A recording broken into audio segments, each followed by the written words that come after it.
Sejarah Ancol. Taman hiburan dunia fantasi, Dufan. Kerap disandingkan dengan sosok almarhum Ciputra, yang memang merupakan salah satu aktor utama di balik pembangunan Dufan. Namun siapa sebenarnya pemilik taman hiburan yang menjadi kebanggaan warga ibu kota tersebut?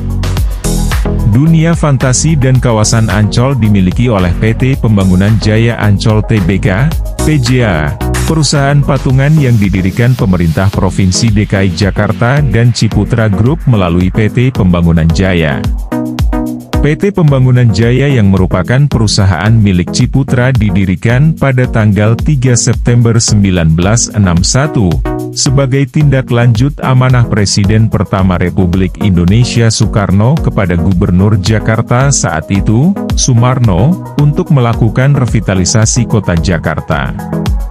Situs resmi PT Pembangunan Jaya juga mencatat bahwa visi para pendiri waktu itu adalah melakukan bisnis yang berupa public-private partnership.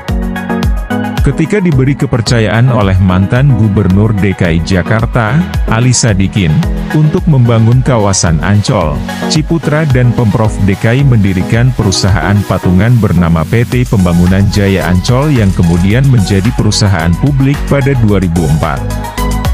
PT Pembangunan Jaya Ancol Tbk, PJA, didirikan pada 10 Juli 1992 dan mulai beroperasi secara komersial pada tahun 1996. Sebelum melantai di Bursa Efek Indonesia, PJA dimiliki oleh pemerintah daerah DKI Jakarta, 80%, dan PT Pembangunan Jaya, 20%. Berdasarkan anggaran dasar perusahaan, ruang lingkup kegiatan PJA adalah berusaha dalam bidang pembangunan dan jasa.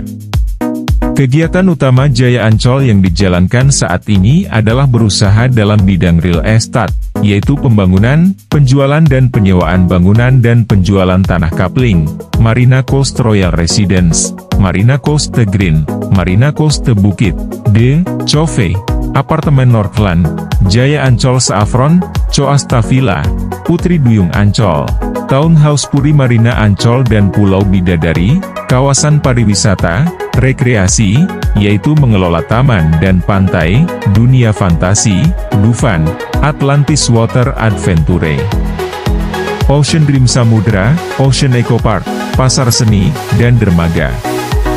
Pada 22 Juni 2004, PJA memperoleh pernyataan efektif dari Bapak Pamelka untuk melakukan penawaran umum perdana, IPO, saham PJA kepada masyarakat sebanyak 80 juta dengan nilai nominal Rp500 per saham dengan harga penawaran Rp1.025 per saham. Dalam penawaran perdana tersebut PJA mampu mengumpulkan dana Rp34,37 miliar dari masyarakat. Hingga saat ini kepemilikan Dufan masih dikendalikan oleh Pemprov DKI Jakarta melalui kepemilikan sebesar 72% di PJA.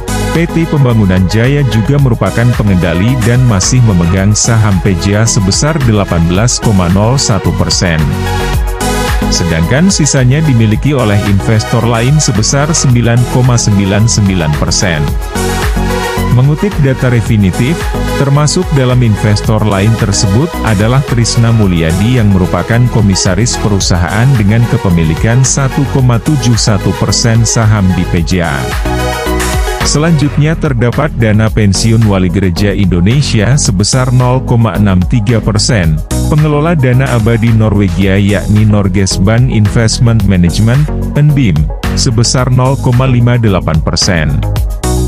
Kemudian ada nama investor yang berdomisili di Belanda Guangqiang Chen, 0,57%, PT Mina Padi Asset Management, 0,53%, PT Hasjerat Abadi, 0,32%, dan Joni Amin, 0,29%. Pemerintah daerah DKI Jakarta juga diketahui menjadi pemegang saham di beberapa perusahaan lain, termasuk di antaranya Delta Jakarta, DLTA, dan Pakuan, Uang. Selanjutnya dari 18 perusahaan yang memiliki afiliasi, atau merupakan anak usaha, ada nama besar lainnya termasuk PT Ban DKI dan PT Mas Rapid Transit Jakarta. Sementara itu, data definitif menyebut PT Pembangunan Jaya yang semula bernama PT Pembangunan Ibukota Jakarta Raya memiliki afiliasi dan sejumlah anak perusahaan dengan total gabungan keduanya mencapai 58 perusahaan. Selain di PJA, PT Pembangunan Jaya merupakan pemegang saham mayoritas dan pengendali di Jaya Real Property, JRPT, dan Jaya Konstruksi Mandala Pratama, JON. Selain itu PT Pembangunan Jaya juga memiliki kepemilikan minoritas di Bumi Serpong Damai, BSD. Trisna Mulyadi yang merupakan komisaris PJA juga menjabat sebagai Presiden Direktur PT Pembangunan Jaya. Chandra Ciputra yang merupakan Dirut Ciputra Development, Cetera, tercatat sebagai komisaris utama, sedangkan mantan Gubernur DKI Jakarta Fauzi Bowo merupakan salah satu komisaris perusahaan.